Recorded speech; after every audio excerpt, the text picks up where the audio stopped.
Assalamualaikum dan salam sejahtera. Bersua kembali kita dalam channel Malay Table. Okey, saya nak test dulu. Saya nak buat perbandingan sebenarnya sahabat-sahabat. Okey, untuk kali ini sahabat semua, sebelum tu saya nak ucapkan terima kasih kepada semua yang telah menonton video-video saya selama ini dalam channel Malay Table. Seperti biasa saya ucapkan terima kasih lah. Okey, semoga sahabat semua dalam keadaan sihat walafiat dan sentiasa dirahmati oleh Allah Subhanahu Wa Taala. Okey, kita terus kepada apa yang berada di hadapan. Sebenarnya saya nak bawakan duit kali ni saya nak pamerkan ataupun saya nak ceritakan berkaitan dengan duit pokok pisang lah, ataupun duit era penjajahan Jepun di tanah Melayu. Jadi saya di belakang ni saya ambil daripada satu laman web gambar duit pokok pisang juga yang bernilai $10. Begitu juga dengan yang berada di tangan saya. Okey, untuk untuk pengetahuan sahabat-sahabat semualah, duit pokok pisang ni saya ceritakan sebagai basic lah. Duit pokok pisang ni telah diperkenalkan oleh pemerintahan Jepun di era Perang Dunia Kedua, mulai tahun 1941 sehinggalah tahun 1945 sahabat semua. Jadi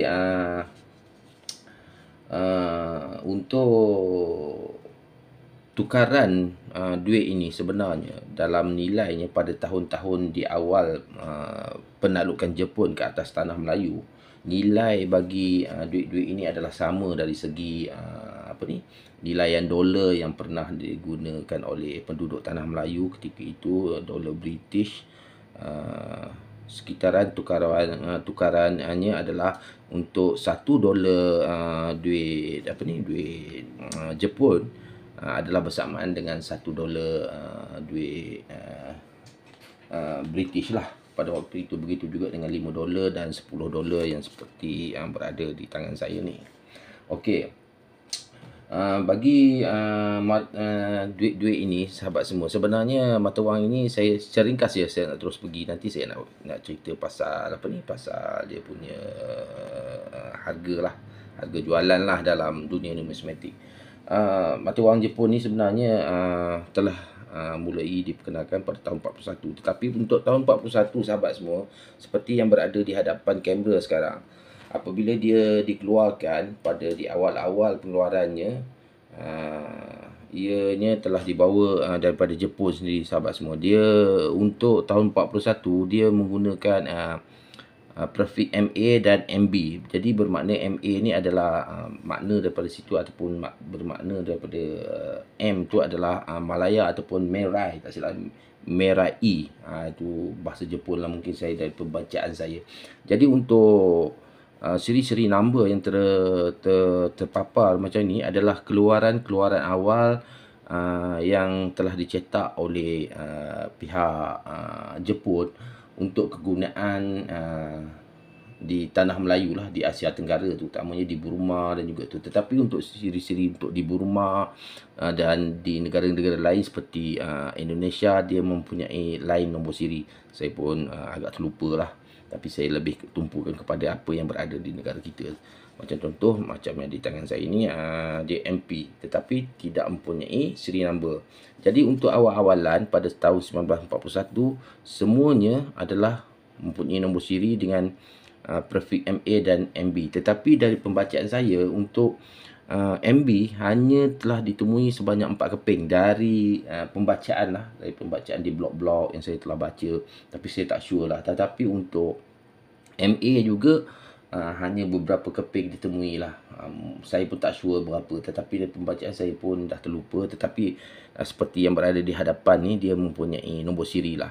Untuk yang bernombor siri semacam yang berada di hadapan ni sahabat semua, ia mempunyai lebih nilai lah, dan dia mempunyai nilai yang baik lah dalam dunia numismatik. Pada anggaran sekarang dianggarkan sekitar bernilai 50 ke 70 ringgit, 70 ringgit untuk setiap sekeping $10 yang mempunyai nombor siri seperti yang berada di hadapan ni. Ini saya ambil daripada laman web lah untuk saya tunjukkan sebagai contoh. Terima kasih kepada yang mempunyai duit ni. Saya minta saya sebagai contoh sajalah saya tunjukkan untuk pengetahuan bersama, perkongsian bersama. Semoga dengan contoh ini dapat membagikan sedikit ilmu untuk semualah.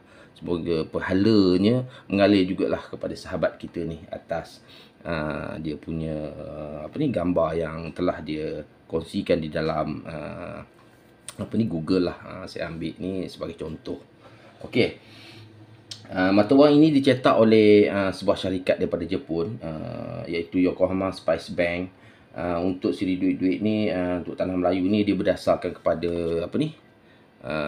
tumbuh-tumbuhan di tanah Melayu. Bagi untuk $1, untuk $1 dia mempunyai berlatarkan gambar buah sukun. Bagi $5 pokok kelapa, dan bagi $10 adalah pokok pisang, sahabat, seperti yang berada di hadapan ni dan juga berada di tangan saya ni, pokok pisang. Tapi sini MP lah, ini tak ada nombor siri. Bagi yang bernombor siri, seperti yang saya katakan tadi, bernilai sekitar 50 ke 70 dan mungkin akan lebih lagi. Tetapi bagi yang nilai yang saya pegang ni, untuk tidak ada nombor siri, dianggarkan bernilai seperti yang berada di tangan saya ni hanyalah sekitar RM3 ke RM5 saja, sahabat. Dengan condition yang saya ada di tangan saya ni, saya pegang ni, yang ni saya anggarkan sekitar RM3, sahabat. Kan, jangan, sahabat kena faham ni.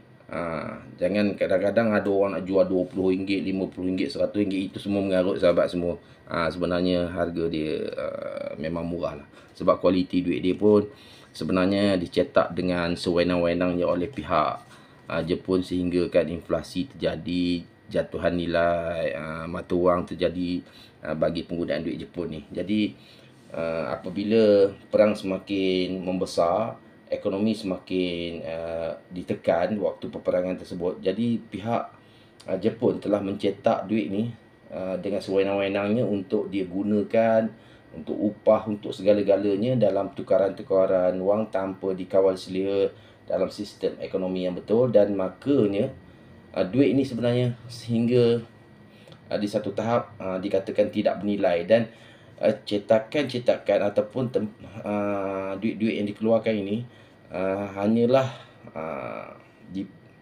boleh dikatakan diprint ataupun dicetak dengan kualiti kertas yang amat bermutu rendah lah, seperti kertas-kertas biasa, sahabat, seperti yang saya tunjukkan ni. Berlainan dengan yang berada di kamera sekarang ni, dengan gambar ni. Yang ni dia lebih berkualiti kerana dia mempunyai watermark. Watermark tu saya pun tak sure watermark yang adakah kita boleh nampakkan bila kita tegakkan di depan cahaya. Sebab watermark yang saya baca dari pembacaan saya, watermarknya yang akan timbul adalah, ataupun yang tersembunyi watermark itu kiwi flower, ataupun lebih dikenali sebagai keluarga bunga kemboja lah. Saya pun tak sure lah, sebab saya tak dapat melihatnya watermarknya secara jelas lah, sebab tak ada memiliki duit tersebut. Lain-lain, sahabat semua ya, sebagai sebagai pertambahan, tak ada apa lagi lah saya rasa. Minta maaf, sahabat. Sekarang ni tekak agak tak selesa sebab batuk, musim kata orang. Saya tak berapa sihat sikit lah. Minta maaf tadi, gelap sekejap ni. Minta maaf sekali, sahabat. Alhamdulillah. Okey, itulah sahaja untuk perkongsian kali ini. Saya buat secara ringkas sebab saya pun suara pun bolehlah bercakap tapi agak gatal tekak ni.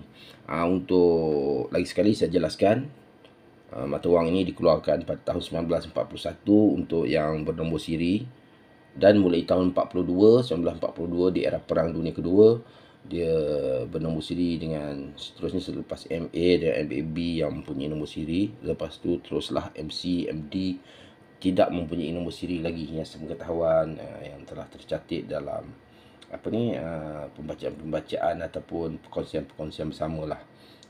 Jadi mulai tahun 42 Jepun telah mengeluarkan duit-duit pokok pisang ni dengan cetak dengan tanpa kawalan, dengan kualiti-kualiti yang amat rendah. Jadi pencetak seperti yang saya kata, saya bagi tahu tadi adalah daripada Jepun sendiri, iaitu daripada Yokohama Spice Bank. Dia memang dicetak di sana dan dibawa ke sini. Penggunaan pertama di Tanah Melayu adalah di Pulau Pinang. Mungkin faktor kerana Pulau Pinang pada masa itu adalah negeri selat ataupun antara tempat yang paling maju lah di era tahun 40-an ataupun bandar besar lah waktu itu. Pulau Pinang, Singapura dan Kuala Lumpur lah.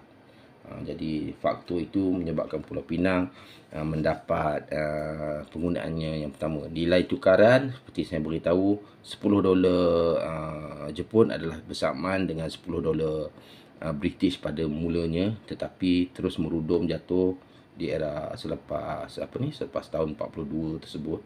Oleh tahun 42 terus jatuh kerana tanpa kawalan dicetak duit-duit ni tanpa kawalan mengikut sistem ekonomi yang sebenar lah, kerana perang lah. Okey. Lain-lain tak ada sahabat, itu sajalah untuk perkongsian kali ini. Semoga sedikit bermanfaat apa yang ada kali ini. Duit ni untuk yang bernombor siri, saya terangkan, seharga kalau ada dalam pegangan sahabat pada waktu ini dengan kondisinya yang agak lusuh, agak teruk pun boleh bernilai 50 ke 70 ringgit. Manakala untuk yang seperti berada di hadapan kamera sekarang yang berada di hadapan tangan saya adalah sekitar 3 ringgit je sahabat. Saya boleh anggarkan 3 ringgit, 4 ringgit, 2 ringgit ke 4 ringgit pun boleh dapat ni sahabat. Okey, itu saja sahabat untuk kali ini. Semoga bermanfaat dan atas perkongsian saya ni. Selamat berhobi dalam dunia numismatik. Sekian, terima kasih. Assalamualaikum.